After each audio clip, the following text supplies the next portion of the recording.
ओम सहनाववतु सहनौ भुनक्तु सह वीर्यङ्करवावहै तेजस्विनावधीतमस्तु मा विद्विषावहै। ओम शांति शांति शांति।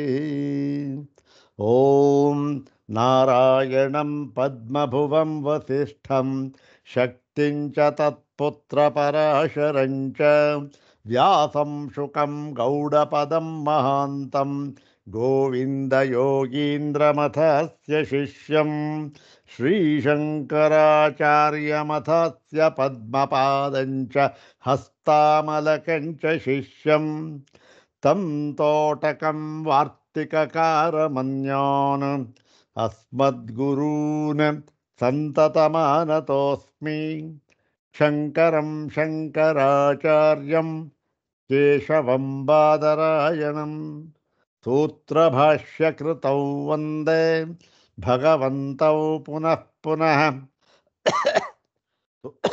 सूत्रभाष्यप्रणेतारौ वेदान्ताब्जप्रभाकरौ वन्दे परस्परात्मानौ बादरायणशङ्करौ श्रुतिस्मृतिपुराणानाम् आलयं करुणालयं नमामि भगवत्पादं शङ्करं लोकशङ्करं नमामि भगवत्पादशङ्करं लोकशङ्करं वन्दे तं सच्चिदानन्दं यतिवर्यं महामतिं वेदवेदान्तसारज्ञं सद्गुरुं प्रणतोऽस्म्यहम्।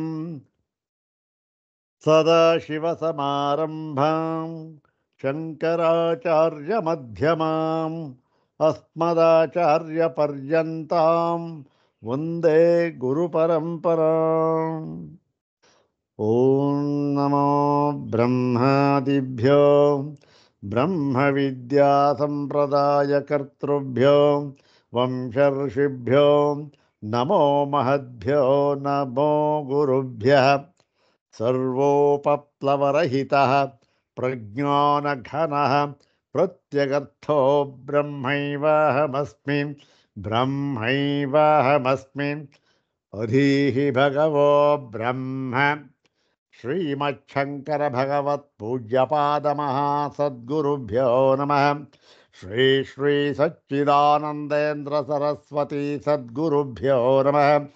यो ब्रह्माणं विदधाति पूर्वं यो वै वेदांश्च प्रहिणोति तस्मै तदेवमात्मबुद्धिप्रकाशं मुमुक्षुर्वै शरणमहं प्रपद्ये। ॐ शान्ति शान्ति शान्तिः। अग्रे उपस्थितेभ्यः भवद्भ्यः सर्वेभ्यो जिज्ञासुभ्यः हार्दं स्वागतं व्याहरामि। श्री श्री सच्चिदानंदेन्द्र सरस्वती स्वामिपादानां कर्तृकत्वेन प्रसिद्धायां माण्डूक्य रहस्य विवृतिः नाम देवभाषायाः कृतौ अद्य अद्य चतुरशीति कारिका 84ನೇ कारिके तद्भाष्यभागः तद्विवृत्तिभागश्च सर्वमेतत् इदानीं विचार्यते। अग्रे तावत् श्री श्री स्वामिचरणानां प्रशस्तिश्लोकमेकं पठित्वा तान् शिरसा प्रणम्य 84 कारिकां तद्भाष्यभागं तद्विवृत्तिभागं च सर्वम् इदानीं विचारयामः। ॐ कषायरहितं काषायवासं स्वरूपनिष्ठं परिपूर्णबोधं वन्दे निशं सच्चिदानन्दरूपं सरस्वतीम् इन्द्रसमानतेजम्। ॐ कषायरहितं काषायवासं स्वरूपनिष्ठं परिपूर्णबोधं ವಂದೇ ನಿಶಂ ಸಚ್ಚಿದಾನಂದರೂಪಂ ಸರಸ್ವತೀಂ ಇಂದ್ರಸಮಾನತೇಜಂ. ಅಥ ಶ್ರೀ ಸಚ್ಚಿದಾನಂದೇಂದ್ರ ಸರಸ್ವತಿ ಸ್ವಾಮಿಪಾದೈರ್ವಿರಚಿತಾಯಾಂ ಮಾಂಡೂಕ್ಯರಹಸ್ಯ ವಿವೃತೌ ಚತುರ್ಥಂ ಅಲಾತಶಾಂತಿ ಪ್ರಕರಣಂ. ತತ್ರ ಚತುರಶೀತಿ ಕಾರಿಕಾ, 84ನೆಯ ಕಾರಿಕೆ. 83ನೆಯ ಕಾರಿಕೆಯಲ್ಲಿ ಅತ್ಯಂತ ಮುಖ್ಯವಾದ ಹಾಗೂ ಗಹನವಾದ ಮತ್ತು ಸಾಮಾನ್ಯವಾಗಿ ಎಲ್ಲ ದಾರ್ಶನಿಕರು ಕೂಡ ತಿಳಿದುಕೊಂಡಿರುವ ಈ 4 ದುರಾಗ್ರಹ. ಇದು ದುರಾಗ್ರಹ. ಯಾವುದು ಗ್ರಹ ಅಂದ್ರೆ ಆಗ್ರಹ ಅಂದ್ರೆ ನಾವು ಸ್ವೀಕಾರ ಮಾಡಿರ್ತೇವೆ, ತಿಳ್ಕೊಂಡಿರ್ತಕ್ಕಂಥದ್ದು. ಇದು ಯಾವುದಿದು? ಅಸ್ತಿ ನಾಸ್ತಿ, ಅಸ್ತಿ ನಾಸ್ತಿ, ನಾಸ್ತಿ ನಾಸ್ತಿ. ಯಾರೇ ಆದರೂ ಈ 4ರೊಳಗೆ ತಿಳಿಬೇಕು ಪರಮಾತ್ಮನನ್ನ. ಇದಾನೆ, ಇಲ್ಲ, ಇದ್ದೂ ಇಲ್ಲ, ಅಥವಾ ಪೂರ್ಣವಾಗಿ ಇಲ್ಲವೇ ಇಲ್ಲ ಅಂತಕ್ಕಂಥದ್ದು. ಹೀಗೆ ತಿಳಿದಿರತಕ್ಕಂಥವರೆಲ್ಲರೂ ಕೂಡ ಬಾಲಕರು. ಅವರ ಈ ಛಲಾದಿ ಸ್ವಭಾವ ಇದೆಯಲ್ಲ, ಛಲಹ ತಿರೋ ಭಯ ಅಭಾವ ಅಂತ ಇದೆಯಲ್ಲ, ಅದು ಏನಾಗಿದೆ? ಇವರನ್ನ ಪರಮಾತ್ಮನನ್ನ ಆವರಿಸಿಬಿಟ್ಟಿವೆ. ಪರಮಾತ್ಮನನ್ನ ಈ ಒಂದು ಅಜ್ಞಾನ ಇದೆ, ಇಲ್ಲ, ಇದ್ದು ಇಲ್ಲ, ಇಲ್ಲ ಇಲ್ಲ ಅಂತಕ್ಕಂಥದ್ದು, ಇದು ಅಜ್ಞಾನ, ಇದು ಆವರಿಸಿಬಿಟ್ಟಿದೆ. ಇವರೆಲ್ಲರೂ ಕೂಡ, ಈ ವಾದಿಗಳೆಲ್ಲರೂ ಕೂಡ ಬಾಲಕರು ಅಂತ ಹೇಳಿಬಿಟ್ರು. ಮತ್ತೆ ಅದರಲ್ಲಿ ಹಾಗಾದರೆ ಶ್ರುತಿಗಳಲ್ಲಿ ಹೇಳಿದೆಯಲ್ಲ, ಅಸ್ತಿ ಅಂತ ತಿಳ್ಕೊಳ್ಬೇಕು, ಭಗವಂತನನ್ನ ಇದ್ದಾನೆ ಅಂತ ಹೇಳಿದೆಯಲ್ಲ, ಹೇಳಿದ್ದಾರೆ ಅಂತ ಅಧ್ಯಾರೋಪ ದೃಷ್ಟಿಯಿಂದ, ಕೇವಲ ಉಪದೇಶ ದೃಷ್ಟಿಯಿಂದ ಮತ್ತು ಅಧಿಕಾರಿ ದೃಷ್ಟಿಯಿಂದ ಅಷ್ಟೇ. ಅಧಿಕಾರಿ ದೃಷ್ಟಿಯಿಂದ ಹೇಳಿದ್ದಾರೆ ಅಷ್ಟೆ, ಮತ್ತು ಅಧ್ಯಾರೋಪ ದೃಷ್ಟಿಯಿಂದ ಹೇಳಿದ ಮಾತಿದು. ಮತ್ತು ಹೇಳಿ, ಹಾಗಾದರೆ ಎಲ್ಲರನ್ನೂ ನೀವು ಬಾಲಕ ಅಂದ್ಬಿಟ್ರೆ ಸ್ವಾಮಿ, ಸರಿಯಾಗಿ ತಿಳ್ಕೊಂಡ್ರವ್ರು ಯಾರು? ಹಾಗಾರೆ ಅವ್ರು ಯಾರು ಅಂತಂದರೆ, ಅದಕ್ಕೆ ಇವತ್ತಿನ ಒಂದು ಕಾರಿಕೆಯಲ್ಲಿ ಉತ್ತರವನ್ನು ಹೇಳ್ತಾ ಇದ್ದಾರೆ ಭಗವಾನ್ ಗೌಡಪಾದರು.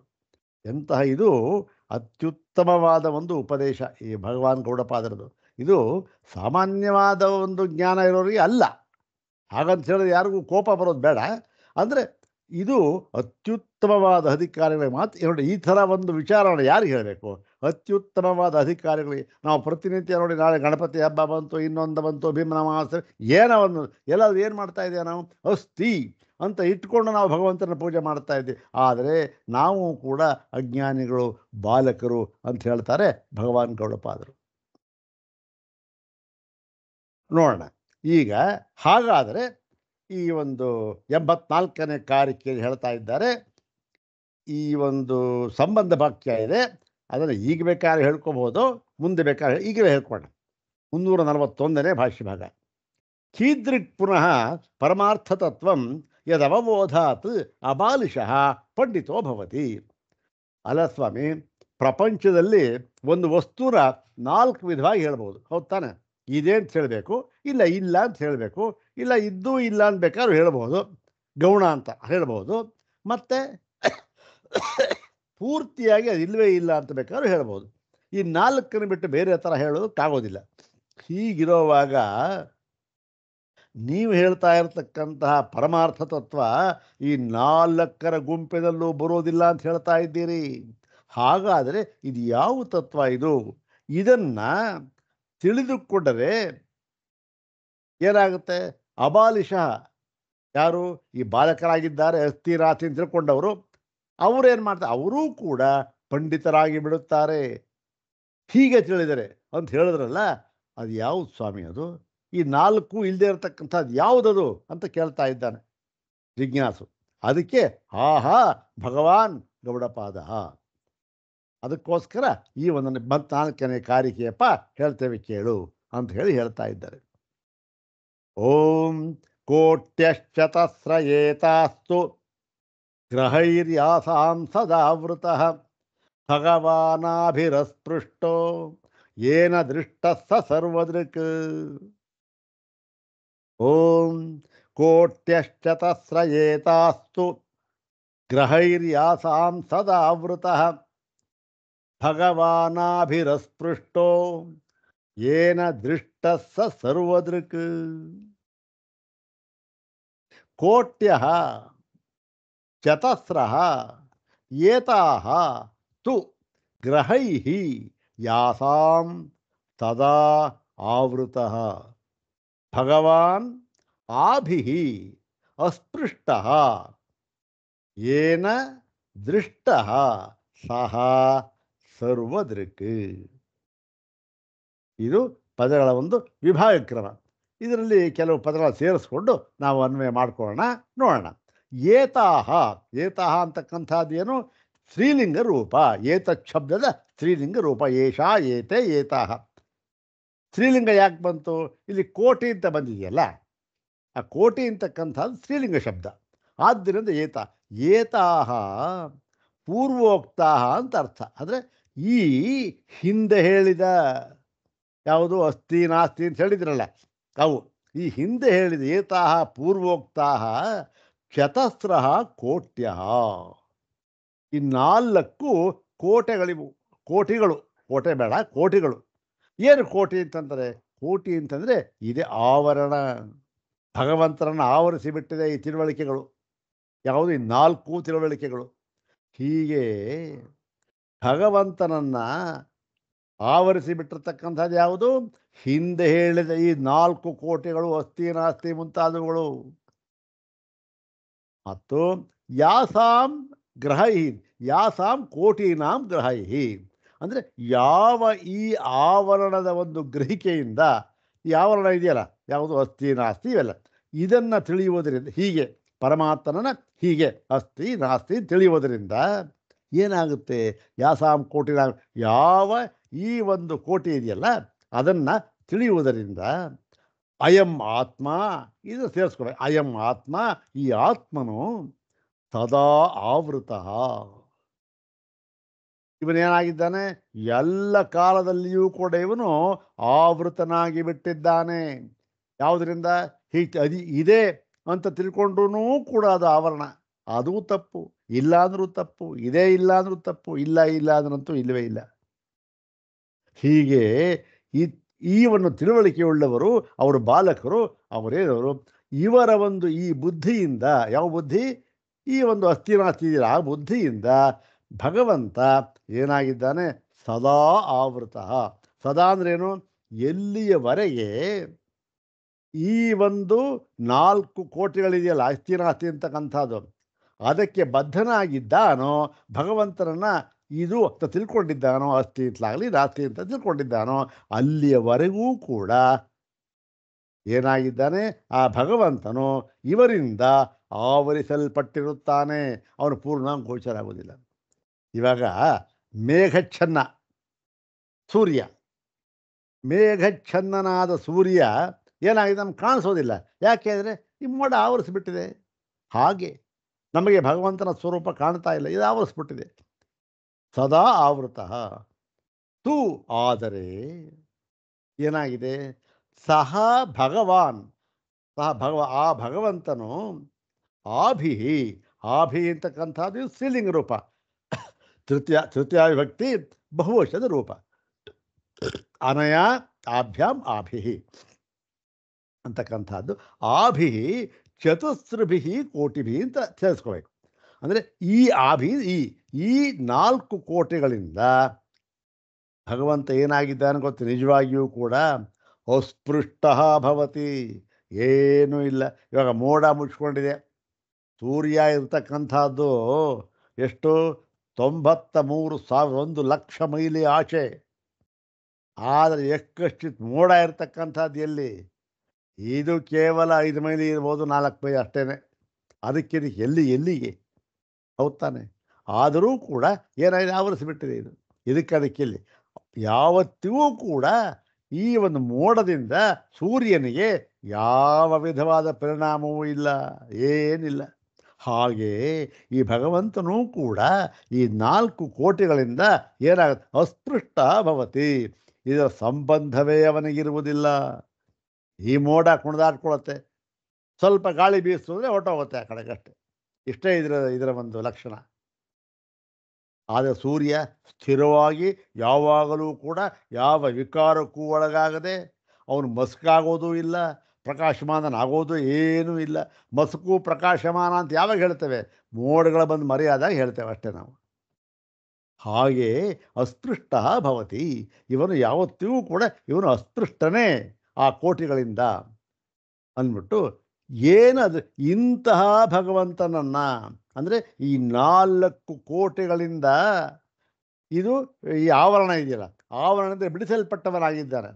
ಇಂತಹ ಭಗವಂತನು ಏನ ದೃಷ್ಟ, ಯಾರಿಂದ ನೋಡಲ್ಪಡುತ್ತಾನೆಯೋ, ಅಂದರೆ ಇಂತಹ ಭಗವಂತನನ್ನು ಯಾರು ಕಂಡುಕೊಳ್ಳುತ್ತಾರೆಯೋ, ಸಹ ಸರ್ವದೃಕ್, ಅವನೇ ಎಲ್ಲವನ್ನೂ ನೋಡುವವನು, ಎಲ್ಲವನ್ನೂ ಕಾಣುವವನು, ಅವನೇ ಭಗವಂತ, ಅವನೇ ಹೆಚ್ಚಿಗೆ ಹೇಳೋದಾಗಿದೆ, ಅವನೇ ಸರ್ವಜ್ಞ ಸರ್ವಶಕ್ತ. ಇಂತಹ ಭಗವಂತನನ್ನು ಕಂಡುಕೊಂಡವನು ಅಂತಂದ್ಬಿಟ್ಟು ಇದು ಕಾರಿಕೆ. ನೋಡಿ ಎಂಥ ಉತ್ತಮವಾದ ಒಂದು ಕಾರಿಕೆ. ಭಗವಂತನ ಸ್ವರೂಪವನ್ನು ಹೇಳಿ, ನಿಜವಾಗಿಯೂ ಕೂಡ ಹೀಗೆ ಭಗವಂತನನ್ನು ತಿಳಿದವನು ಅವನು ಪಂಡಿತನೇ ಅಷ್ಟೇ ಹೊರತು ಇನ್ನು ಸುಮ್ಮನೆ ಏನು ಭಗವಂತ ಇದ್ದಾನೆ ಅನ್ನೋದು, ಅವನ ನಮಸ್ಕಾರ ಹಾಕೋದು ಇರಲಿ, ಅವೆಲ್ಲ ಸಾಧನೆ, ಅದು ಬೇಕೇ ಬೇಕು. ಈ ಒಂದು ಜ್ಞಾನ ಆಗಬೇಕಾದ್ರೆ ಇವೆಲ್ಲ ಬೇಕೇ ಬೇಕು. ಆದರೆ ಅದರಲ್ಲೇ ಇದ್ದುಬಿಟ್ಟು ಇಷ್ಟೇ ನಮ್ಮದು, ಯಾವತ್ತಿಗೂ 100 ವರ್ಷ ಆಯಸ್ಸು ಕೊಟ್ಟಿದ್ದಾನಪ್ಪ ಭಗವಂತ, ಅಷ್ಟು ದಿವಸ ನಾನು ಕೂಡ ಸಾಯೋ ಹಿಂದೆ ನಾನು ಪೂಜೆ ಮಾಡಲಿಲ್ಲ, ಏನು ಇದು ಬೇಡ. ಬೇಕೇ ಬೇಕು. ಒಂದು ಸ್ತರದಲ್ಲಿ ಮನಸ್ಸು ಪಕ್ವವಾದಾಗ ಈ ಒಂದು ಜ್ಞಾನ ಆಗುತ್ತೆ. ಏನು ಭಗವಂತನ ಓದ್ಕೊಂಡ್ರಿ, ಅಯ್ಯೋ ಇಷ್ಟು ದಿವಸ ತಾನು ಭಗವಂತನನ್ನು ಅವನು ಇದ್ದಾನೆ ಅಂತ ತಿಳ್ಕೊಂಡು ಭಗವಂತನಿಗೆ ಅಸ್ತಿತ್ವವನ್ನು ಕೊಟ್ಟು, ಅಸ್ತಿತ್ವ ಎನ್ನುವ ವಿಶೇಷಣವನ್ನು ಕೊಟ್ಟು ಅವನನ್ನು ತಿಳಿದಿದ್ದೆ, ಪೂಜೆ ಮಾಡ್ತಾ ಇದ್ದೆ, ನಮಸ್ಕಾರ. ಆದರೆ ಅದೂ ಕೂಡ ಏನು ಅಜ್ಞಾನ ದಶೆಯಲ್ಲಿ ಅಷ್ಟೇ ಅಂತ ತಿಳಿತಾನೆ. ಅದು ತಿಳ್ಕೊಳ್ಬೇಕು ಅಂತ ಹೇಳ್ತಕ್ಕಂಥದ್ದು ಎಲ್ಲ ಬೇಕು. ಅಂದರೆ ಪೂರ್ತಿ ಅದೇ, ಅದರಿಂದಲೇ ಮೋಕ್ಷ ಅಂತಕ್ಕಂಥದ್ದು ಸಿಕ್ಕೋದಿಲ್ಲ. 84ನೇ ಕಾರಿಕೆಯನ್ನು ಇನ್ನೂ ಒಂದು ಸಾರಿ ಹೇಳ್ಕೊಳ್ಳೋಣ, 2 ಸಾರಿ ಹೇಳ್ಕೊಳ್ಳೋಣ. ಅದು ಇವೆಲ್ಲ ಏನು ಅಂದರೆ ಇದರ ನೋಡಿ ಇಂಪಾರ್ಟೆನ್ಸು, ಇದರ ಪ್ರಾಮುಖ್ಯತೆ ನಮ್ಗೆ ಗೊತ್ತೇ ಇರೋದಿಲ್ಲ. ಈ ಥರ ವಿಚಾರ ಮಾಡಿದಾಗ ಓಹೋ ಎಂಥ ಕಾರಿಕೆ ಇದು ಅಂತ ಗೊತ್ತಾಗುತ್ತೆ. ಕೋಟ್ಯಶ್ಚತಸ್ರಯೇತಾಸ್ತು ಗ್ರಹೈರ್ಯಾಸಾಂ ಸದಾವೃತಃ ಭಗವಾನಾಭಿರಸ್ಪೃಷ್ಟಃ ಏನ ದೃಷ್ಟ ಸ ಸರ್ವದೃಕ್. ಓಂ ಕೋಟ್ಯಶ್ಚತಸ್ರಯೇತಾಸ್ತು ಗ್ರಹೈರ್ಯಾಸಾಂ ಸದಾವೃತಃ ಭಗವಾನಾಭಿರಸ್ಪೃಷ್ಟೋ ಏನ ದೃಷ್ಟ ಸ ಸರ್ವದೃಕ್. ಇದು ಗೊತ್ತಾನೆ. ಈಗ ಪದ ವಿಭಾಕ್ರಮ ಆಯಿತು, ಅನ್ವಯ ಆಯಿತು, ಅನ್ವಯಾರ್ಥನೂ ಆಯಿತು, ಈ ಸಂಬಂಧ ಭಾಷ್ಯನೂ ಆಯಿತು. ಭಾಷ್ಯವನ್ನು ನೋಡ 342ನೇ ಭಾಷ್ಯ ಭಾಗ. ಕೋಟ್ಯ ಪ್ರಾವಾದುಕಶಾಸ್ತ್ರ ನಿರ್ಣಯಾಂತಹ ಏತಾಹ ಉಕ್ತಾಹ ಅಸ್ತಿ ನಾಸ್ತಿ ಇತ್ಯಾದ್ಯ ಚತಸ್ರಃ. ಇವರು ಪ್ರವಾದಕರು, ಇವರೇನೋ ವಾದಿಗಳು. ಇವ್ರ ಕೆಲಸ ಏನೋ ಬರೀ ವಾದ ಮಾಡೋದು. ಆ ವಾದದಲ್ಲಿ ಪ್ರವಾದಕರು ಅಂದರೆ ಇವರು 4 ತರಹ ಬೇಕಾದ್ರೂ ಇರ್ಬೋದು. ಇವರು ವಾದ ಬೇಕಾದ್ರೂ ಮಾಡ್ತಾರೆ, ಜಲ್ಪ ಬೇಕಾದ್ರೂ ಮಾಡ್ತಾರೆ, ವಿತಂಡ ಬೇಕಾದ್ರೂ ಮಾಡ್ತಾರೆ, ಇನ್ನು ಪ್ರಲಾಪ ಅಂತ ಬೇಕಾದ್ರೂ ಮಾಡ್ತಾರೆ. ಅದೆಲ್ಲ ಕೊನೆಯದದು. ಏನೋ ಪ್ರಲಾಪ ಮಾಡ್ತಾ ಇದ್ದಾರೆ ಅನ್ಕೊಂಡಿದ್ರು, ಏನೂ ಇಲ್ಲ, ಸುಮ್ಮನೆ. ಇವರು ಏನು, ಇವರೇನು ಮಾಡ್ತಾರೆ, ಇವರು ನಿರ್ಣಯ ಮಾಡಿಬಿಟ್ಟಿದ್ದಾರೆ. ಏನಂತ, ಈ ಭಗವಂತ ಇವನು ಅಸ್ತಿ ಅಂತ ಒಬ್ಬ, ನಾಸ್ತಿ ಅಂತ ಒಬ್ಬ, ಹೀಗೆ ನಿರ್ಣಯ ಮಾಡಿಬಿಟ್ಟಿದ್ದಾರೆ. ಮತ್ತು ಇವರು ನಿರ್ಣಯ ಮಾಡಿದ್ದಾರಲ್ಲ, ಏನಾಯಿತು ಅದರಿಂದ ಅಂದರೆ ಮುಂದೆ ಹೇಳ್ತಾರೆ, ಯಾಸಾಂ ಕೋಟೀನಾಂ ಗ್ರಹೈ ಗ್ರಹಣೈ ಉಪಲಬ್ಧಿ ನಿಶ್ಚಯೈ. ಇವರು ನಿರ್ಣಯ ಮಾಡಿರ್ತಕ್ಕಂತಹ ಇಂತಹ ಕೋಟಿ ಆವರಣ ಇದೆಯಲ್ಲ, ಅದನ್ನು ತಿಳಿಯುವುದರಿಂದ, ಗ್ರಹಣ ಮಾಡುವುದರಿಂದ, ಗ್ರಹಿಸುವುದರಿಂದ ಬರೀ ಅಷ್ಟೇ ಅಲ್ಲ, ಉಪಲಬ್ಧಿ ನಿಶ್ಚಯೈ, ಇದೇ ಸರಿ ಅಂತ ನಿಶ್ಚಯವಾಗಿ ಕಂಡುಕೊಂಡು ಬಿಟ್ಟಿದ್ದಾರೆ.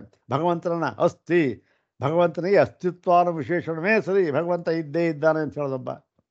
ಇನ್ನೊಬ್ಬ ಇಲ್ಲವೇ ಇಲ್ಲ ಕಂಡ್ರೆ ಭಗವಂತ ಇಲ್ಲ, ಅದೇ ಸರಿ ನಾನು ತಿಳುವಳಿಕೆ ಅಂತಕ್ಕಂಥ ಇನ್ನೊಬ್ಬ. ಹೀಗೆ ನಿಶ್ಚಯವಾದ ಜ್ಞಾನವುಳ್ಳವರು. ಅಸ್ತಿ ಅಂತಲ್ಲ ನಾಸ್ತಿ ಅಂತ ಇದರಲ್ಲಿ ನಿಶ್ಚಯವಾದ ಜ್ಞಾನವುಳ್ಳವರು. ಇವರು ಏನಿವರು ಅಂದರೆ ಸದಾ ಸರ್ವದಾ ಆವೃತ. ಅವರು ಯಾವತ್ತೂ ಕೂಡ ಯಾವಾಗಲೂ ಕೂಡ ಆವೃತ ಆಚ್ಛಾದಿತ. ಅವರು ಏನಂದರೆ ಅವರು ಯಾವತ್ತೂ ಕೂಡ ಆಚ್ಛಾದಿತರಾಗಿ ಬಿಟ್ಟಿದ್ದಾರೆ. ಈ ದೇಶಾವಿವ ಪ್ರಭಾವ ಈ ಪ್ರವಾದಕರಿದ್ದ ವಾದಿಗಳು ಅವರಿಗೆ ಏನಾಗಿದೆ ಅಂದರೆ ಸಹ ಭಗವಾನ್ ಆಭಿ ಕೋಟಿಭಿ ಅಂತ ಈ ಕೋಟಿಗಳಿಂದ ಆ ಭಗವಂತನು ಅಸ್ಥಿ ನಾಸ್ತಿ ಮುಂತಾದ ನಾಸ್ತಿ ಇತ್ಯಾದಿ ಕೋಟಿಭಿ ಅಸ್ಥಿ ನಾಸ್ತಿ ಮುಂತಾದ ಕೋಟಿಗಳಿಂದ ಆ ಭಗವಂತನು ಏನಾಗಿದೆ ಚತುಸ್ರಭಿ 4 ಕೋಟಿಗಳಿಂದ ಇವನು ಅಸ್ಪೃಷ್ಟ. ಇವರು ಹೀಗೆ ಹೇಳಿದ್ರೂ ಕೂಡ ಭಗವಂತ ಇದ್ದಾನೆ ಎನ್ನುವುದ ವಿಶೇಷಣಕ್ಕೂ ತಕ್ಕವನಲ್ಲ, ಇಲ್ಲ ಎನ್ನುವ ವಿಶೇಷಣಕ್ಕೂ ತಕ್ಕವನಲ್ಲ.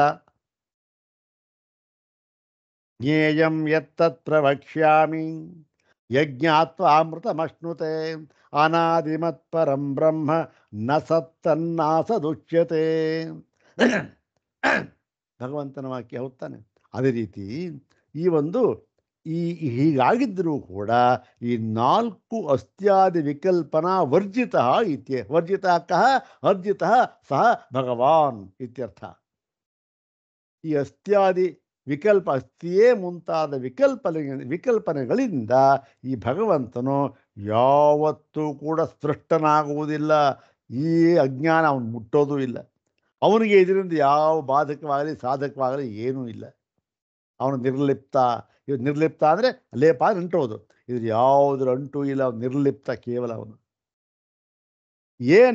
ಇಂತಹ ಈ ಒಂದು ಭಗವಂತ ಇದ್ದಾನಲ್ಲ, ಯಾವುದು ಈ 4 ಕೋಟಿಗಳಿಂದ ವಿಲಕ್ಷಣವಾಗಿರತಕ್ಕಂಥ ಇಂತಹ ಭಗವಂತ ಇದ್ದಾನಲ್ಲ, ಅವನು ಮುನಿನ ದೃಷ್ಟ ಜ್ಞಾತಃ. ಇಂತಹ ಭಗವಂತನು ಯಾವ ಮುನಿಗಳಿಂದ ಮನನಶೀಲರಿಂದ, ಮನನ ಅಂದರೆ ತರ್ಕದಿಂದ ಸಿದ್ಧ ಮಾಡಿಕೊಂಡಿದ್ದಾರೆ ಇವರು ಅಂಥವರು, ಅವರು ಕಂಡುಕೊಂಡಿದ್ದಾರೋ ಜ್ಞಾತ. ಎಲ್ಲಿ ಕಂಡುಕೊಂಡಿದ್ದಾರೆ ಅಂದರೆ ವೇದಾಂತೇಶು. ಅಂದ್ರೇನು, ಈ ಭಗವಂತನ ಸ್ವರೂಪವನ್ನು ಹೇಳತಕ್ಕಂತಹ ಒಂದೇ ಒಂದು ಗ್ರಂಥ ಯಾವುದು, ಅದೇ ವೇದಾಂತ ಅಷ್ಟೆ. ಏನಿಲ್ಲ ಪ್ರಪಂಚದಲ್ಲಿ ಎಲ್ಲ ಗ್ರಂಥ ಇದೆ ಅದು ಭಗವಂತನ ಸ್ವರೂಪವನ್ನು ಹೇಳ್ತಾ ಇದೆ. ಪ್ರಪಂಚದಲ್ಲಿ ಎಷ್ಟು ಪಂಗಡಗಳಿವೆ ಎಲ್ಲವನ್ನೂ ಕೂಡ ಭಗವಂತನನ್ನು ಹೇಳ್ತಾ ಇದ್ದಾರೆ. ಭಗವಂತ ಈ ಥರ ಅಂತ ಹೇಳ್ತಾ ಇದ್ದಾರೆ. ಆದರೆ ಅವರೆಲ್ಲರೂ ಕೂಡ ಹೇಗೆ ಹೇಳ್ತಾ ಇದ್ದಾರೆ ಭಗವಂತನನ್ನು? ಈ 4 ಕೋಟಿಗಳಲ್ಲಿಯೇ ಹೇಳ್ತಾ ಇದ್ದಾರೆ. ಅಸ್ತಿ ಅಂತ ಹೇಳ್ತಾರೆ, ಇಲ್ಲ ನಾಸ್ತಿ ಅಂತ ಹೇಳ್ತಾರೆ, ಇಲ್ಲ ಅಸ್ತಿ ನಾಸ್ತಿ ಅಂತ ಹೇಳ್ತಾರೆ, ಇಲ್ಲ ನಾಸ್ತಿ ಇಷ್ಟೇ ಎಲ್ಲರೂ ಕೂಡ. ಆದರೆ ವೇದಾಂತಗಳು ಮಾತ್ರ ಏನಾಗಿದೆ, ಅಯ್ಯಯ್ಯೋ ಇವರೆಲ್ಲ ಬಾಲಕರಪ್ಪ, ಇವ್ರು ಏನೂ ಗೊತ್ತಿಲ್ಲ, ಇವರಿಗೆ ಭಗವಂತನ ನಿಜವಾದ ಸ್ವರೂಪ ಗೊತ್ತೇ ಇಲ್ಲ ಅಂತ ಹೇಳಿ ಈ 4 ಕೋಟಿಗಳು ಆವರಣಗಳಿಂದ ಮುಕ್ತವಾಗಿರತಕ್ಕಂಥ, ನಿರ್ಲಿಪ್ತವಾಗಿರತಕ್ಕಂಥ, ನಿರ್ವಿಶೇಷವಾಗಿರತಕ್ಕಂಥ ಪರಮಾತ್ಮನನ್ನ ಉಪನಿಷತ್ತು ಹೇಳ್ತಾ ಇದೆ. ಈ ಒಂದು ಉಪನಿಷತ್ತಿನಿಂದ ಹೇಳಲ್ಪಟ್ಟ ಇಂತಹ ಪುರುಷ ಇದ್ದಾನಲ್ಲ, ಪುರುಷ ಅಂತ ಸುಮ್ಮನೆ ಹೇಳಿದೆ ಆತ್ಮತತ್ವ ಬ್ರಹ್ಮ, ಅದು ಏನಾಗಿದೆ, ಅದು ಔಪನಿಷದಃ ಪುರುಷ. ಅಂದ್ರೇನು, ಉಪನಿಷತ್ತುಗಳಲ್ಲಿ ಈ ಒಂದು ಪುರುಷನನ್ನ, ಆತ್ಮತತ್ವವನ್ನು, ಬ್ರಹ್ಮವನ್ನು ಯಾವ ರೀತಿ ಹೇಳಿದ್ದಾರೋ ಅದೇ ಅವನ ಸ್ವರೂಪವೇ ಹೊರತು ಬೇರೆ ಯಾವುದೂ ಅಲ್ಲ. ಅಂದ್ರೇನು, ಅವನ ಯಥಾರ್ಥ ಸ್ವರೂಪವನ್ನು ತಿಳಿಯುವುದಕ್ಕೆ ಒಂದೇ ಒಂದು ದಾರಿ ಯಾವುದು, ಉಪನಿಷನ್ಮಾರ್ಗ ಅಷ್ಟೇ, ಇನ್ಯಾವುದಿಲ್ಲ. ಹೀಗೆ ಈ ಒಂದು ಔಪನಿಷದ ಪುರುಷನನ್ನು, ಅಂದರೆ ಉಪನಿಷತ್ತುಗಳಲ್ಲಿ ಹೇಳಲ್ಪಟ್ಟಿರುವ ಈ 4 ಕೋಟಿಗಳಿಂದ ವಿಲಕ್ಷಣವಾಗಿರತಕ್ಕಂಥ ಪುರುಷನನ್ನು ಕಂಡುಕೊಂಡವನು ಅವನು ಯಾರು ಗೊತ್ತೇ, ಸಹ ಸರ್ವದೃಕ್ ಸರ್ವಜ್ಞ. ಅವನೇ ಸರ್ವದೃಕ್ಕವನು. ಅಂದರೆ ಇವನು ದೃಶ್ಯ ಅಂತ ಇಲ್ಲವೇ ಇಲ್ಲ, ಇವನು ದೃಕ್ಯವನು. ದೃಶ್ಯ ಎನ್ನುವ ದ್ವೈತವೇ ಇವನು ದ್ವೈತವನ್ನೇ ಇವನು ಕಾಣುವುದಿಲ್ಲ. ಇವಾಗ ನೋಡಿ, ಇದು ಕೂಡ ಅಜ್ಞಾನ ದೃಷ್ಟಿನೇ. ಸರ್ವದೃಕ್ ಸರ್ವಜ್ಞ ಅಂತ ಹೇಳೋದು ಏನು, ಇದು ಅಷ್ಟೇ, ಇದು ಅಜ್ಞಾನವೇ.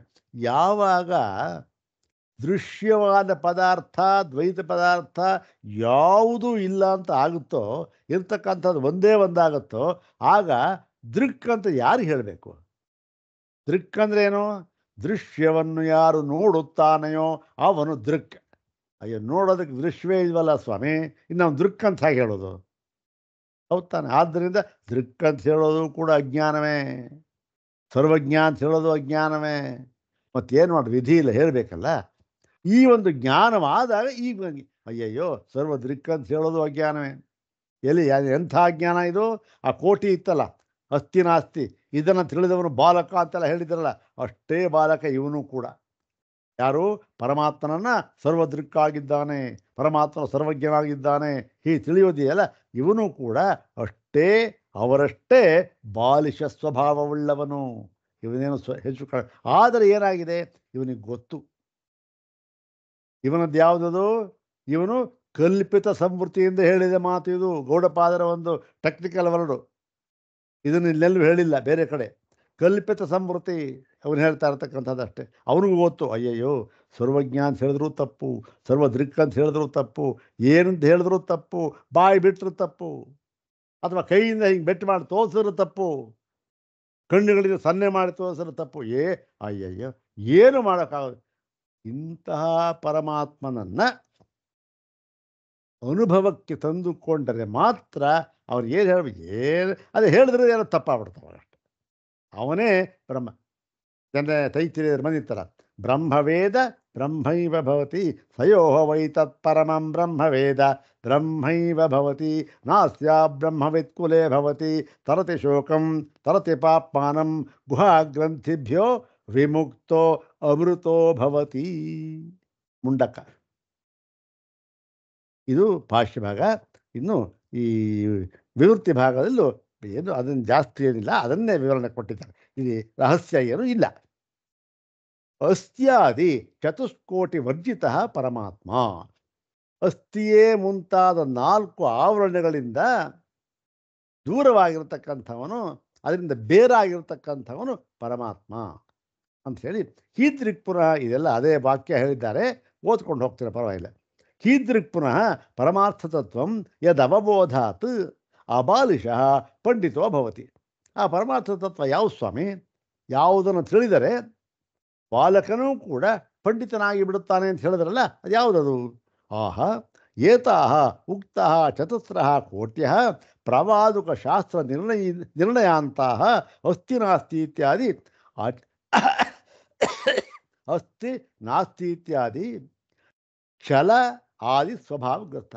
ಚಲ ಸ್ಥಿರ ಉಭಯ ಅಭಾವ ಸ್ವಭಾವ ಹೇಳಿದ್ರಲ್ಲ, ಅದು ಈ ಸ್ವಭಾವವುಳ್ಳ ಕೋಟಿ ಇದೆಯಲ್ಲ, ಅದು ಅಸ್ತಿ ನಾಸ್ತಿ ಅಂತಕ್ಕಂಥದ್ದು. ಇನ್ನು ಯಾಸಾಂ ಕೋಟಿನಾಂ ಗ್ರಹಣೈ ಮಿಥ್ಯೋಪಲಬ್ಧಿ ನಿಶ್ಚಯೈ, ನಿಶ್ಚಯ ಮಾಡ್ಕೊಂಬಿಟ್ಟಿದ್ದಾನೆ ಈ ಕೋಟಿಗಳು. ಓ ಭಗವಂತ ಅಂದರೆ ಇದಾನೆ, ಅಥವಾ ಇನ್ನೊಬ್ಬ ಹೇಳ್ತಾರೆ ಇಲ್ಲ ಅಂತ, ಇದು ನಿಶ್ಚಯ ಮಾಡ್ಕೊಂಡಿದ್ದಾನೆ ಅವನು. ಇಂಥ ನಿಶ್ಚಯ ಮಾಡ್ಕೊಂಡಿದ್ದಾನಲ್ಲ ಅವನು ಸದಾ ಸರ್ವದಾ ಆವೃತ ಆಚ್ಛಾದಿತ ಅತತ್ವ ದೃಷ್ಟ್ಯ. ಅವನು ಅತತ್ವ, ತತ್ವ ಅಂದರೆ ಪರಮಾರ್ಥ ದೃಷ್ಟಿ, ಸ್ವರೂಪ, ಅವನ ಸ್ವರೂಪವನ್ನು ಅರ್ಥ ಮಾಡಿಕೊಂಡೇ ಇಲ್ಲ. ಹೀಗಾಗಿ ಅವನು ಆವರಿಸಲ್ಪಟ್ಟಿರುತ್ತಾನೆ. ಅವನಿಗೆ ಪರಮಾತ್ಮನ ಜ್ಞಾನ ಆಗೋದಿಲ್ಲ, ಮೇಘಚ್ಛನ ಸೂರ್ಯನಂತೆ. ಮತ್ತು ತದ್ಧಿ ಆವರಣಂ, ತದ್ಧ್ಯಾವರಣಂ ಇದೆಯಲ್ಲ, ತದ್ಧಿ ತತ್ ಹಿ ಆವರಣಂ ಅಂತ. ತದ್ಧಿ ಆವರಣಂ ತೇಷಾಮೇವ ಪ್ರವಾದುಕಾನಾಂ ತದನುಯಾಯಿನಾಂಚ ನತು ಸರ್ವೇಷಾಂ ವಾದಿನಾಂ. ಇಲ್ಲಿ ಒಂದು ಮಾತು ಹೇಳ್ತಾರೆ ನೋಡಿ, ಈ ಆವರಣ ಇದೆಯಲ್ಲ, ಇದು ಯಾರು? ಎಲ್ರಿಗೂ ಅಲ್ಲ. ಯಾರು ಈ 4 ಕೋಟಿಗಳಿಂದ ವಿಲಕ್ಷಣನಾಗಿರ್ತಕ್ಕಂಥ ಪರಮಾತ್ಮನನ್ನು ಕಂಡುಕೊಂಡಿದ್ದ ಅವರಲ್ಲ, ಅವ್ರನ್ನ ಬಿಟ್ಟು ಯಾವ ತೇಷಾಂ ಈ ವಾದಿಗಳಿದ್ದಾರಲ್ಲ ಅವರು, ಮತ್ತು ಅವರ ಅನುಯಾಯಿಗಳು, ಅವರು ಮಾತ್ರ ಅಜ್ಞಾನಿಗಳಷ್ಟೆ. ಅವ್ರಿಗೆ ಆವರಣ ಇದು. ಯಾರಿಗೆ? ಈ ಪ್ರವಾದಕರ ಅವರ ಅನುಯಾಯಿಗಳಿಗೆ. ಬೇರೆ ಪರಮಾರ್ಥದ ಈ 4 ಕೋಟಿಗಳಿಂದ ವಿಲಕ್ಷಣವಾದ ಪರಮಾತ್ಮನ ತಿಳಿದವರು, ಅವ್ರಿಗೆ ಕೋಟಿ ಏನಿಲ್ಲ, ಅವರ ಆವರಣ ಇಲ್ಲ. ಎಲ್ರಿಗೂ ಅಲ್ಲ, ಇವರು ಮಾತ್ರ ಅಂತ ಹೇಳ್ತಾ ಇದ್ದಾರೆ. ಉಕ್ತಂ ಹಿ ವೈತಥ್ಯೆ. ಇದೇ ರೀತಿ ವೈತಥ್ಯ ಪ್ರಕರಣದಲ್ಲಿ ಎಂ ಭಾವಂ ದರ್ಶಯೇದ್ಯಸ್ತು ತಂ ಭಾವಂ ಸತು ಪಶ್ಯತಿ. ಅಂದರೆ ಯಾವ ಭಾವವನ್ನು ನೋಡ್ತಾನೋ ಅದು ಅಷ್ಟೆ. ಅಂದರೆ ಏನಾಗುತ್ತೆ, ಇವನಿಗೆ ಸಂಬಂಧಪಟ್ಟದ್ದು ಏನಾಯಿತು, ಇವನಿಗೆ ಸಂಬಂಧಪಟ್ಟು ಅಂದರೆ ಕರ್ತೃತಂತ್ರಜ್ಞಾನ. ಇವಾಗ ಒಂದು ಪದಾರ್ಥ ಇದೆ, ವಸ್ತು ಪರಮಾತ್ಮ ಇದ್ದಾನೆ, ಅವನನ್ನು ಇದೆ ಅಂತ ತಿಳಿಯತಕ್ಕಂಥದ್ದು, ಇಲ್ಲ ಅಂತ ತಿಳಿಯತಕ್ಕಂಥದ್ದು, ಇದೆ ಇಲ್ಲ ಹೀಗೆ ತಿಳಿಯತಕ್ಕಂಥ ಕೋಟಿಗಳು ಇದೆಯಲ್ಲ, ಇದು ಯಾವುದಿದು? ಕರ್ತೃತಂತ್ರಜ್ಞಾನ. ಯಾಕೆ ಹಾಗಿಲ್ಲ ಭಗವಂತ? ಹಾವು ಇದೆ ಅಲ್ಲಿ, ಹೌದು ತಾನೆ? ಹಾವು, ಇದು ಹಾವು. ಅಥವಾ ಇನ್ನೊಬ್ಬ ತಿಳಿತಾನೆ, ಹಾವೆಲ್ಲ ಕಣ್ರಿ ಹೂಮಾಲೆ ಅಂತಾರೆ. ಇನ್ನೊಬ್ಬ ಬರ್ತಾನೆ, ಇದಾರೆ ನೀರಿನ ಕೋಡಿ ಇದು ಕಣ್ರಿ ಅಂತಾನೆ. ಇನ್ನೊಬ್ಬ ಹೇಳ್ತಾನೆ, ಏ ನೆಲದ ಬಿರುಕು ಕಣ್ರಿ ಇದು ಅಂತಾನೆ.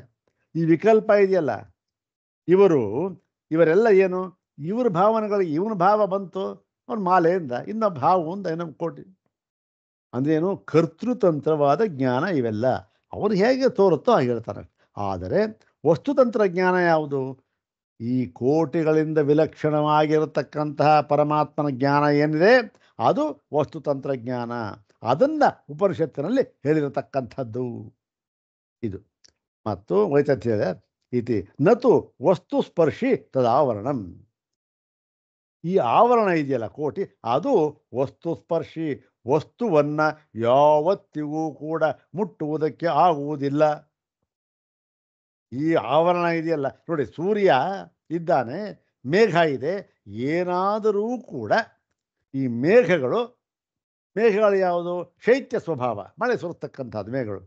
ಅವು ಸೂರ್ಯನ ಹತ್ತಿರ ಹೋಗ್ಬಿಟ್ಟು ಸೂರ್ಯನ ಸ್ವಲ್ಪ ತಣ್ಣಗೆ ಮಾಡ್ತೇನೆ ಅಂತಂದ್ರೆ ಆಗುತ್ತಾ? ಸೂರ್ಯ ಈ ಮೇಘಗಳಿಂದ ಯಾವತ್ತಿಗೂ ಕೂಡ ಏನೂ ಅವನಿಗೆ ತೊಂದರೆ ಏನೂ ಆಗೋದಿಲ್ಲ, ಪರಿಣಾಮವೇ ಆಗೋದಿಲ್ಲ. ಹಾಗೆ ಈ ವಸ್ತು ಸ್ಪರ್ಶ, ಈ ಆವರಣ ಇದೆಯಲ್ಲ, ಇದು ಆ ಭಗವಂತನನ್ನ ಮುಟ್ಟುವುದಕ್ಕೆ ಆಗುವುದಿಲ್ಲ. ಯತ್ಕಾರಣಂ ಯಾಸಾಂ ಗ್ರಹೀಹಿ ಯಹ ಸದಾವೃತಃ ಇವ ಭವತಿ. ಈ ಆವರಣಗಳು ಅವನನ್ನು ಮುಟ್ಟೋದಕ್ಕಾಗೋದಿಲ್ಲ. ಆದ್ದರಿಂದಲೇ ಯಾರು ಈ ಒಂದು ಆವರಣಗಳ ಗ್ರಹಿಕೆಯಿಂದ ಅವನು ಗ್ರಹಿಸುತ್ತಾರೋ ಅವರು ಏನು ಮಾಡ್ತಾರೆ, ಅವರಿಗೆ ಭಗವಾನ್ ಆಭಿ ಇವರುಗಳಿಂದ ಅಸ್ಥಿ ನಾಸ್ತಿ ಇತ್ಯಾದಿ ಕೋಟಿಭಿ ಚತಸ್ರಭಿ ಅಸ್ಪೃಷ್ಟ. ಅಸ್ಥಿ ನಾಸ್ತಿ ಅಂತ ಏನಾದರೂ ಹೇಳ್ಕೊಂಡು ಹೋಗಲಿ, ಆದರೆ ಭಗವಂತ ಇದು ಯಾವುದರಿಂದಲೂ ಕೂಡ ಸ್ಪೃಷ್ಟನಾಗುವುದಿಲ್ಲ. ಇದು ಯಾವುದೋ ಸ್ವಭಾವವಲ್ಲ, ಅವನು ಏನೂ ಆಗೋದಿಲ್ಲ. ಕೆಡೋನು ಯಾರು? ಇವನು ತಿಳ್ಕೊಂಡವನು. ಭಗವಂತನಿಗೆ ಏನೂ ಆಗೋದಿಲ್ಲ, ಅವನು ನಿರ್ಲಿಪ್ತ ಅವನು ಅಂಥೇಳಿ ಅಸ್ಥ್ಯಾದಿ ಸರ್ವ ವಿಕಲ್ಪನಾ ವರ್ಜಿತ. ಯಾಕೆ? ಅಸ್ಥಿ ಮುಂತಾದವುಗಳ ಎಲ್ಲ ವಿಕಲ್ಪಗಳಿಂದಲೂ ಕೂಡ ಅವನು ವರ್ಜಿತನಾಗಿದ್ದಾನೆ, ದೂರ ಆಗಿದ್ದಾನೆ. ಇದನ್ನೇ ಬೃಹದಾರಣ್ಯಕ ಹೇಳಿದೆ, ಸ ಏಷ ನೇತಿ ನೇತ್ಯಾತ್ಮ ಅಗೃಹ್ಯೋ ನಹಿ ಗೃಹ್ಯತೆ. ಇದಷ್ಟೇ. ಅಸ್ಥಿ ನಾಸ್ತಿ ಅಂತಕ್ಕಂಥದ್ರಿಂದ ದೂರ ಇರತಕ್ಕಂಥ ಯಾರು? ನೇತಿ. ಅಸ್ಥಿಯೂ ಅಲ್ಲ, ನಾಸ್ತಿಯೂ ಅಲ್ಲ, ಅಸ್ಥಿ ನಾಸ್ತಿಯೂ ಅಲ್ಲ, ಎಲ್ಲ ಯಾವುದು? ಸಯೇಷ ನೇತಿ. ಇದು ಆತ್ಮ ಅಗೃಹ್ಯ, ಯಾವುದರಿಂದಲೂ ಇವನು ಗೃಹ್ಯನಲ್ಲವೇ ಅಲ್ಲ. ನಹಿ ಗೃಹ್ಯತೆ, ಇವನು ಯಾವುದರಿಂದಲೂ ಕೂಡ ಆವರಿಸಲ್ಪಡೋದು ಇಲ್ಲ, ಮತ್ತು ಅವನು ಯಾವುದನ್ನು ಬಾಧಕ ಅಂತಕ್ಕಂಥದ್ದು ಇಲ್ಲ ಇವನಿಗೆ ಅಂತಕ್ಕಂಥ ಇದು ಅಂತ ಹೇಳಿ ಇದು ಆ ಒಂದು ಇದ್ರ ಭಾಗ ಆಯಿತು. ಭಾಷ್ಯ ಭಾಗಕ್ಕೆ ವಿವರ ಕೊಟ್ಟರು. ಮುಂದೆ ಹೇಳ್ತಾ ಇದ್ದೆ ನೋಡಿ, ಪ್ರತ್ಯಸ್ತಮಿತ ಸರ್ವ ವಿಶೇಷ ಏವ ಆತ್ಮ ಮುಖ್ಯತೋ ಭಗವಾನ್. ಈ ಭಗವಾನ್ ಅಂತಂದ್ರೇನು ಅಂತಂದರೆ, ಇದು ಪ್ರತ್ಯಸ್ತಮಿತ ಸರ್ವ ವಿಶೇಷ, ಎಲ್ಲ ವಿಶೇಷಗಳಿಂದಲೂ ಕೂಡ ದೂರವಾಗಿರತಕ್ಕಂಥ ಈ ಆತ್ಮನೇ ಮುಖ್ಯನಾದ ಭಗವಂತ. ಅಂದ್ರೇನು? ನಾವು ಯಾವುದೋ ಪೂಜೆ ಮಾಡ್ತಿರ್ತಾರೆ ಇದೆ ಅಂತಕ್ಕಂಥ ಇಟ್ಕೊಂಡು ಪೂಜೆ, ಅವೆಲ್ಲ ನಿಜವಾದ ಭಗವಂತ ಅಲ್ಲ. ಏನೋ ಆವರಣದಿಂದ ಕೂಡಿದ ಭಗವಂತ ಅಷ್ಟೇ, ಉಪಾಧಿಯಿಂದ ಕೂಡಿದ ಭಗವಂತ ಅಷ್ಟೇ. ನಿಜವಾದ ಭಗವಂತ ಯಾರು? ಪ್ರತ್ಯಸ್ತಮೇತ ಸರ್ವ ವಿಶೇಷ ಅಂದ್ಬಿಟ್ಟು ಅಯಮೇವ ಭಗವಾನ್ ಅಂಥೇಳಿ ಹೇಳ್ತಾರೆ. ಇದು ನೋಡೋಣ. ನಾನು ಜ್ಞಾನಶಕ್ತಿ ಬಲೈಹಿ, ಇದು ಒಂದು ವಿಷ್ಣು ಪುರಾಣದ ಕೋಟ್ ಮಾಡಿದರೆ, ನಾನು ಜ್ಞಾನಶಕ್ತಿ ಬಲೇಶ್ವರ್ಯ ವೀರ್ಯ ತೇಜಾಂಸ್ಯಶೋಷತಃ ಭಗವಚ್ಛಬ್ದ ವಾಚ್ಯಾನಿ ವಿನಾ ಹೇಯೈರ್ಗುಣಾಧಿಭಿ. ಭಗವಾನ್ ಅನ್ನೋದಕ್ಕೆ ವಿಶ್ಲೇಷಣೆ ಕೊಡ್ತಾ ಇದ್ದಾರೆ ಅಷ್ಟೇ. ಜ್ಞಾನ ಐಶ್ವರ್ಯ ಶಕ್ತಿ ಬಲವೀರ್ಯ ತೇಜೋಭಿ ಸದಾ ಸಂಪನ್ನ. ಎಲ್ಲಿ ಬಂದೆ ಇದು? ಭಗವದ್ಗೀತಾ ಭಾಷ್ಯ ಮೊಟ್ಟ ಮೊದಲನೇ ವಾಕ್ಯ, ಸಚ ಭಗವಾನ್ ಜ್ಞಾನ ಐಶ್ವರ್ಯ ಶಕ್ತಿ ಬಲ ವೀರ್ಯ ತೇಜೋಭಿ ಸದಾ ಸಂಪನ್ನ ತ್ರಿಗುಣಾತ್ಮಿಕಾಂ ವೈಷ್ಣವೀಂ ಸ್ವಾಂ ಮಾಯಾಂ ಮೂಲ ಪ್ರಕೃತಿ ವಶೀಕೃತ್ಯ ಅಜೋ ಅವ್ಯಯ. ಮುಂದೆ ಬಂದೇ ಬೇಕಾದಷ್ಟು. ಇಲ್ಲಿ ಅಲ್ಲಿ ಬಂದಿರುತ್ತೆ. ಹೀಗೆ ಇದು ಷಡ್ವಿಧ ಐಶ್ವರ್ಯ. ಈ ಗುಣಗಳಿಂದ ಷಡ್ವಿಧವಾದ ಐಶ್ವರ್ಯದಿಂದ ಕೂಡಿದವನು. ಜ್ಞಾನ, ಶಕ್ತಿ, ಬಲ, ಐಶ್ವರ್ಯ, ವೀರ್ಯ, ತೇಜಸ್ಸು. ಇವುಗಳಿಂದ ಅಶೋಷತಃ ಅಂದ್ರೇನು? ಇವುಗಳಿಂದ ಇವನು ಏನೂ ಆಗಲ್ಲ ಭಗವಂತನಿಗೆ. ಇವುಗಳಿಂದ ಯಾವ ಪರಿಣಾಮವೂ ಆಗುವುದಿಲ್ಲ. ಇಂತಹವನು ಭಗವತ್ ಶಬ್ದ ವಾಚ್ಯ. ಇವನಿಗೆ ಭಗವಂತ ನೋಡಿ, ಈ ಜ್ಞಾನ, ಐಶ್ವರ್ಯ, ಶಕ್ತಿ, ಬಲ, ವೀರ್ಯ, ತೇಜೋಭಿ ಸದಾ ಸಂಪನ್ನ ಅನ್ನೋದು ಕೂಡ ಏನು ಅಜ್ಞಾನ ದೃಷ್ಟಿ ಹೇಳಿದ ಮಾತು. ಇದು ಭಗವಂತ ಹೇಳ್ತಾ ಮತ್ತೆ ಯಾತಕ್ಕೆ ಹೇಳ್ತಾ ಇದ್ದಾರೆ? ಭಗವಂತ ಅವನು ಕಲ್ಪಿತ ಸಮೃದ್ಧಿ ನಮಗೆ ತಿಳಿಬೇಕಲ್ಲ, ಅದಕ್ಕೋಸ್ಕರ ಹೇಳ್ತಾ ಇದ್ದಾನಷ್ಟೆ. ಹಾಗೆ ಹೇಳಿಬಿಟ್ಟು ಕೊನೆಯಲ್ಲಿ ಏನು ಹೇಳ್ತಾನೆ? ಇಲ್ಲಪ್ಪ, ಇದು ಯಾವುದರಿಂದಲೂ ಕೂಡ ಇವನು ಸೃಷ್ಟನಾಗಿಲ್ಲ ಭಗವಂತ. ಮತ್ತೆ ಯಾಕೆ ಹೇಳಿದ್ರಿ? ನಿಮಗೆ ಈ ತಿಳುವಳಿಕೆ ಬರಲಿ ಅಂತ ಹೇಳಿದ್ವಿ ಅಷ್ಟೆ. ಮತ್ತು ಶ್ಲೋಕೈಹಿ ಹೇಯ ಗುಣ ಇರ್ವಿನಾಭೂತ ಅಂದರೆ ಯಾವುದು? ಹೇಯ ಗುಣ ಅಂದರೆ ಯಾವುದು ವರ್ಜಿತವಾಗಿದೆ ಆ ಗುಣಗಳು, ಅವುಗಳಿಂದ ಬಿಡಲ್ಪಟ್ಟವನಾಗಿ ಏನಾಗಿದ್ದಾನೆ? ಸಕಲ ಕಲ್ಯಾಣ ಗುಣಾತ್ಮಕ ಏವ ಪರಮೇಶ್ವರ. ಇವನು ಸಕಲ ಕಲ್ಯಾಣ ಗುಣಗಣಗಳು ಅದರಿಂದ ಕೂಡತಕ್ಕಂಥ ಅವನಿಗೆ ಏನಾಯಿತು? ಪರಮೇಶ್ವರ ಇದ್ದಾನಲ್ಲ, ಅವನಿಗೆ ಭಗವಾನ್ ಅಂತ ಹೆಸರಾಯಿತು. ಐಶ್ವರ್ಯಸ್ಯ ಸಮಗ್ರಸ್ಯ ಇದೆಯಲ್ಲ, ಭಗವಾನ್ ಪರಿಭಾಷಿತ ಪರಾಶರು ಹೀಗೆ ಹೇಳಿದ್ದಾರೆ. ತತ್ ಕಥಂ ಅತ್ರ ಅಸ್ತಿ ನಾಸ್ತಿ ಇತ್ಯಾದಿ ಸರ್ವ ವಿಶೇಷ ವರ್ಜಿತಮಪಿ ಪರಮಾರ್ಥತತ್ವಂ ತಚ್ಛಬ್ದ ಶಬ್ದ್ಯತ್ವೇನ ನಿರ್ದಿಶತಿ ಆಚಾರ್ಯ ಇತಿ. ಹೀಗೆ ಹೇಳಿದ್ರೂ ಕೂಡ ಯಾರು ಹೇಳಿರ್ತಕ್ಕಂಥ ಇದು? ಪರಾಶರರು ಏನು ಹೇಳಿದ್ದಾರೆ? ಜ್ಞಾನ, ಐಶ್ವರ್ಯ, ಶಕ್ತಿ, ಬಲ, ವೀರ್ಯ, ತೇಜೋಭಿ ಸದಾ ಸಂಪನ್ನ ಅಂತ ಹೇಳಿದ್ದಾರೆ. ಹೀಗೆ ಹೇಳಿದ್ರೂ ಕೂಡ ನೀವು ಈ ಒಂದು ಪರಮಾತ್ಮನನ್ನು ಆ ಒಂದು ಶಬ್ದದಿಂದ ಹೇಳಿದ್ದಾರೆ ಭಗವಾನ್ ಅಂತಕ್ಕಂಥ, ಅದನ್ನು ನೀವು ಇಲ್ಲ ಇದು ಕೂಡ ಅಜ್ಞಾನಿಗಳದು ಅಂತ ಹೇಗೆ ಹೇಳ್ತಾ ಇದ್ದೀರಿ? ಅವ್ರು ಹೇಳಿದ್ದಾರಲ್ಲ ಅಂದರೆ ಅದಕ್ಕೆ ಹೇಳ್ತಾರೆ ನೈಷ ದೋಷ. ಹೌದಪ್ಪ, ಅವ್ರು ಹೇಳಿದ್ದಾರೆ, ಆದರೂ ಕೂಡ ಅದು ದೋಷವೇನಲ್ಲ. ಸಾಪೇಕ್ಷತ್ವಾತ್ ಉಪಚಾರಾತ್. ಯಾವುದಾದ್ರೂ ಒಂದು ಉಪಚಾರ, ಅವನಿಗೆ ಪ್ರಶಸ್ತಿ, ಅವನನ್ನು ಹೊಗಳಿ ಹೇಳತಕ್ಕಂಥದ್ದು, ಏನು ಮಾಡ್ತಕ್ಕಂಥದ್ದು ಏನು? ಸಾಪೇಕ್ಷತ್ವಾತ್. ಯಾವುದೋ ಒಂದನ್ನು ಅವಲಂಬಿಸಿರುತ್ತೆ. ಏನೋ ಒಂದನ್ನು ಹೇಳಬೇಕು, ಅದಕ್ಕೋಸ್ಕರ ಇದನ್ನು ಹೇಳ್ತಾ ಇದ್ದಾರೆ ಅಷ್ಟೆ. ಅದು ನಿರಪೇಕ್ಷ ಅಲ್ಲ, ಯಾವುದೋ ಒಂದರ ದೃಷ್ಟಿಯಿಂದ ಇದನ್ನು ಹೇಳ್ತಾ ಇದ್ದಾರೆ ಅಷ್ಟೆ. ಹಾಗೆ ಇಲ್ಲಿ ಯಾವುದು ಅಂತಂದರೆ, ಇಲ್ಲಿಯೂ ಕೂಡ ಆ ಒಂದು ನಿರ್ಲಿಪ್ತನಾದ ಭಗವಂತನನ್ನು ತಿಳಿಸಿಕೊಡುವುದಕ್ಕೆ ಅಧ್ಯಾರೋಪ ದೃಷ್ಟಿಯಿಂದ ಹೇಳ್ತಾ ಇದ್ದಾರೆ. ಜ್ಞಾನಾದಿ ಆತ್ಮಭೂತ ಏವ ಹಿ ಭಗವಾನ್ ಸರ್ವ ಶಬ್ದ ಪ್ರತ್ಯಯ ಅಗೋಚರೋಪಿ. ಹೀಗೆ ಜ್ಞಾನಾದಿ, ಜ್ಞಾನ, ಐಶ್ವರ್ಯ, ಶಕ್ತಿ, ಬಲ, ವೀರ್ಯ, ತೇಜ ಇದೆಯಲ್ಲ, ಷಡ್ಗುಣ ಐಶ್ವರ್ಯ, ಅದರ ಸ್ವರೂಪ ಅಂತಹ ಭಗವಂತನ ಹೇಳಿದ್ದರೂ ಕೂಡ ಸರ್ವ ಶಬ್ದ ಇದು ಸರ್ವ ಪ್ರತ್ಯಯ ಅಗೋಚರೋಪಿ. ಎಲ್ಲ ಈ ಯಾವ ಪ್ರತ್ಯಯಗಳಿಗೂ ಕೂಡ ಅವನು ಗೋಚರನಲ್ಲ. ಹೀಗಿದ್ದರೂ ಕೂಡ ಏನಾಗಿದೆ? ಜ್ಞಾನ ಅಶಕ್ತ್ಯಾದಿ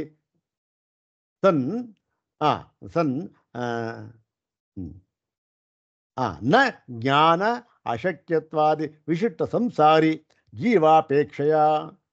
ಇದು ಏನು ಹೇಳಿದ್ದಾರೆ ಗೊತ್ತೇನು? ಇದು ಅಜ್ಞಾನ ಮತ್ತು ಈ ಒಂದು ಅಶಕ್ತಿ ಇದರಿಂದ ಈ ಗುಣಗಳಿಂದ ಆವರಿಸಿಕೊಂಡು ಬಿಟ್ಟಿದ್ದು ಯಾರು? ಇವನು ಜೀವ. ಇವನ ದೃಷ್ಟಿಯಿಂದ ಜೀವಾಪೇಕ್ಷೆಯ ಸಂಸಾರಿ ಇವನ ದೃಷ್ಟಿಯಿಂದ ಇವನು ಅಜ್ಞಾನಿ, ಇವನು ಅಶಕ್ತ. ಇವನ ದೃಷ್ಟಿಯಿಂದ ಏನಾಗಿದೆ ನೋಡಪ್ಪ, ಜೀವರುಗಳು ಹೀಗಿದ್ದಾರೆ, ಆದರೆ ಪರಮಾತ್ಮ ಹೀಗಿಲ್ಲ. ಜ್ಞಾನಾದಿ ಕಲ್ಯಾಣ ಗುಣಗಣವಾನ್ ಇತಿ ಸಂವ್ಯವಹ್ರಿಯತೆ ಗೌಣ್ಯಾವೃತ್ಯ. ಇದರಿಂದ ಬಿಡಿಸಿ ಹೇಳುವುದಕ್ಕೋಸ್ಕರ, ಜೀವನ ಧರ್ಮದಿಂದ ಬಿಡಿಸಿ ಹೇಳುವುದಕ್ಕೋಸ್ಕರ, ಜೀವನ ಧರ್ಮಕ್ಕೂ ಬೇರೆ ಬಿಡಿಸಿ ಹೇಳುವುದಕ್ಕೋಸ್ಕರವಾಗಿ ಇಲ್ಲಿ ಭಗವಂತನನ್ನು ಜ್ಞಾನೈಶ್ವರ್ಯ, ಶಕ್ತಿ, ಬಲ, ವೀರ್ಯ, ತೇಜೋವಂತ ಅಂತ ಹೇಳ್ತಾ ಇದ್ದಾರೆ. ಮತ್ತೆ ಅದೇನು? ಗೌಣ ದೃಷ್ಟಿಯ, ಯಾವುದು ಗುಣದ ದೃಷ್ಟಿಯಿಂದ ಹೇಳ್ತಾ ಇರ್ತಕ್ಕಂಥದ್ದು. ಯಾರನ್ನ? ಆ ಒಂದು ಜೀವಿಗಳಿಗೆ ಆ ಒಂದು ಇಲ್ಲಿ ಹೇಳಿದ್ರಲ್ಲ, ಯಾವುದು? ಸಾಪೇಕ್ಷ ಅಂತ. ಜೀವಿಗಳ ಒಂದು ಅಪೇಕ್ಷೆಯಿಂದ, ಸಂಸಾರಿಗಳಾದ ಜೀವರ ಅಪೇಕ್ಷೆಯಿಂದ ಈಗ ಹೇಳ್ತಾ ಇದ್ದಾರೆ ಅಷ್ಟೆ. ಇವನು ಸಂಸಾರಿ ಅಲ್ಲ, ಈ ಥರ ಕಲ್ಯಾಣ. ನತು ವಾಸ್ತವಿಕ ಏವ ಗುಣಿಭೇದೋ ಅಸ್ತಿ ಅತ್ರ. ನಿಜವಾಗಿಯೂ ಕೂಡ ವಾಸ್ತವಿಕವಾಗಿ ಗುಣ ಗುಣಿ ಅಂತಕ್ಕಂಥ ಭೇದವೇ ಇಲ್ಲ. ಭಗವಂತ ಈ ಗುಣವನ್ನು ಉಳ್ಳವನು ಗುಣಿಯವನು. ಗುಣ ಅಂತಕ್ಕಂಥದ್ದು ಜ್ಞಾನೇಶ್ವರ ಶಕ್ತಿ ಬಲ. ಈ ಗುಣ ಗುಣಿ ಅಂತಕ್ಕಂಥ ಭೇದ ಇಲ್ವೇ. ತಥಾಚೋಕ್ತಂ ಪರಾಶ್ರಯನ. ಇದನ್ನು ಹಿಂದೆ ಹೇಳಿದ್ರಲ್ಲ, ಅದರಲ್ಲಿ ಇದು ಕೂಡ ಹೇಳ್ತಾ ಇದ್ದಾರೆ. ಹಿಂದೆ ಹೇಳಿದ್ರಲ್ಲ, ಅದಕ್ಕೆ ಅಪವಾದವಾಗಿ ಹಿಂದೆ ಏನು ಹೇಳಿದರು? ಜ್ಞಾನೇಶ್ವರ ಶಕ್ತಿ ಬಲ ವೀರ್ಯ ತೇಜಸ್ಸುಗಳಿಂದ ಸದಾ ಸಂಪನ್ನನಾಗಿದ್ದಾನೆ ಅವನು ಭಗವಂತ ಅಂತ ಹೇಳಿದರು. ಹಾಗೆ ಹೇಳಿದ ಪರಾಶರರೇ ಮುಂದೆ ಹೇಳ್ತಾ ಇದ್ದಾರೆ ನೋಡಿ. ಅದನ್ನು ಹೇಳ್ತಾ ಇದ್ದಾರೆ. ಅಶಬ್ದಗೋಚರಸ್ಯಾಪಿ ತಸ್ಯ ವೈ ಬ್ರಹ್ಮಣೋ ದ್ವಿಜ ಪೂಜಾಯಾಂ ಭಗವತ್ ಶಬ್ದ ಕ್ರಿಯತೆ ಹ್ಯುಪಚಾರತಃ. ನಿಜವಾಗಿ ಏನು ಗೊತ್ತೇನಪ್ಪ, ಅದೇ ಪರಾಶರರು ಹೇಳಿದ ಮಾತಿದು. ಹಿಂದೆ ಸಕಲ ಕಲ್ಯಾಣ ಗುಣ ಪ್ರಪೂರ್ಣ ಅಂತ ಯಾವ ಭಗವಂತನ ಹೇಳಿದ್ದರೋ ಅವರೇ ಹೇಳ್ತಾ ಇದ್ದಾರೆ. ಇದು ಅಶಬ್ದಗೋಚರಸ್ಯಾಪಿ. ಅಶಬ್ದಗೋಚರ ಜ್ಞಾನ, ಶಕ್ತಿ, ಐಶ್ವರ್ಯ, ಬಲ, ಈ ಯಾವ ಶಬ್ದಗಳಿಗೂ ಕೂಡ ಅವನು ಗೋಚರನಲ್ಲ. ಅವನು ಬ್ರಹ್ಮಣೋ, ಈ ಬ್ರಹ್ಮಣ ಅಂತ ಅವನ ಯಾವುದೂ ಆಗೋದಿಲ್ಲ. ದ್ವಿಜ ಅಂದರೆ ಅವನ ಮುಮುಕ್ಷುವನ ದೃಷ್ಟಿ ಮಾಡಿ ಹೇಳ್ತಕ್ಕಂಥದ್ದು. ಇದು ಪೂಜಾಯ ಭಗವತ್ ಶಬ್ದ ಅಂದರೆ ಏನು? ಭಗವಂತನಲ್ಲಿ ಈ ಜೀವರಿಗಿಂತ ಭಿನ್ನನಾಗಿದ್ದಾನಲ್ಲ, ಅದಕ್ಕೆ ಅವನಲ್ಲಿ ಒಂದು ಪೂಜ್ಯ ಭಾವದಿಂದ ಪೂಜ್ಯ ಕ್ರಿಯತೆ ಉಪಚಾರಕ್ಕೋಸ್ಕರ ಹೇಳಿದ ಮಾತಷ್ಟೇ ಇದು. ಮತ್ತೆ ಅಧ್ಯಾರೋಪ ದೃಷ್ಟಿಯಿಂದ ಹೇಳಿದ ಮಾತು. ಮತ್ತೆ ಈ ಜೀವರುಗಳನ್ನು ಅವರ ಈ ತಪ್ಪು ಗ್ರಹಿಕೆಯಿಂದ ಬಿಡಿಸಿ ಅವರನ್ನು ನೀವು ಭಗವತ್ ಸ್ವರೂಪಿಗಳು ಅಂತ ಮನನ ಮಾಡಿಸಿ ಕೊಡುವುದಕ್ಕೆ ಹೇಳಿದ ಮಾತು ಅಷ್ಟೇ ಇದು ಅಂತ ಹೇಳಿ ಅದನ್ನು ಹೇಳ್ತಾ ಇದ್ದಾರೆ. ಇಷ್ಟು ಸಾಕು, ನೀವು ಪೂರ್ತಿ ಮುಗಿಸ್ಬಿಡೋಣ ಅಂತ ಅಂದ್ಕೊಂಡಿದ್ದೆ. ಸ್ವಲ್ಪ ಆಗಿಲ್ಲ, ಪರವಾಗಿಲ್ಲ. ಇದು ಆ ಒಂದು ಕಾರಿಕೆಯ ಭಾಷ್ಯ ನಮಗೆ ಪೂರ್ಣವಾಗಿ ಅರ್ಥವಾಗಿದೆ. ಇನ್ನು ಮಿಕ್ಕಿ ಸ್ವಲ್ಪ ಭಾಗ ಇದೆ, ಅದರ ಮುಂದಿನ ಭಾಗದಲ್ಲಿ ನೋಡೋಣ. ಓಂ ಶಾಂತಿ ಶಾಂತಿ ಶಾಂತಿ. ಓಂ ತತ್ಸತ್.